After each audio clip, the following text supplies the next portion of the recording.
কাটো তো দেখি বডিটা সেট আপ করে নাও, বডিটা ভালো করে সেট আপ করে একদম চপচপ করছে। তোলো তোলো তোলো তোলো, কিন্তু নড়ছে না।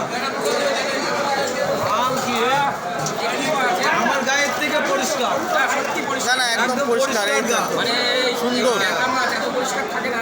এ অনেকদিন পর বলা এরকম কালারফুল মাছ। তাই তো দেখা যাচ্ছে। অনেকদিন পর নিয়ে আসলাম। কাটো সইছে না আর জ্যান্ত মাছ। কাটো কাটো। আরে এ কি মাছ, বিরাট ট্যাংরা দাদা। এত মধু হবে মধু। এ আমার গায়ের থেকে পরিষ্কার। কাটো তোর ভিতরে একটা না দেখলে আমার মনে আসছে না। ওপরে কি দেখবো, মাছের তো দেখতে হবে ভিতরে। মাছ দেখুন বন্ধুরা মাছের কোয়ালিটি কি, চকচক করছে পুরো মাছ। খেতে কেমন লাগবে বলো তো? মশলা দিয়ে কষা না, মশলা দিয়ে কষা। ওই ডিম হয়েছে, ডিম ঝরে ঝরে পড়ছে। এ তো আঙুর ছোট ফল, ছোট এ তো আঙুর ফল হয়েছে দেখছি। দেখো ঝরে ঝরে এবার পড়ছে। কেটে ফেললে তো ডিম কাটলে হয় নাকি? তাই এই দেখুন বন্ধুরা ডিম দেখুন, পুরো আঙুর ফল। মাছ একদম বড়। বিশাল মাছ, বিশাল বিরাট সুস্বাদু হবে এই মাছটা। সুস্বাদু হবে। বিরাট সুস্বাদু। হ্যাঁ ভালো আছে। এ আলু আর ঝোল দিয়ে ভাত খাওয়া যাবে। আলু আর ঝোল দিয়ে ভাত খাওয়া যাবে, তাই তো?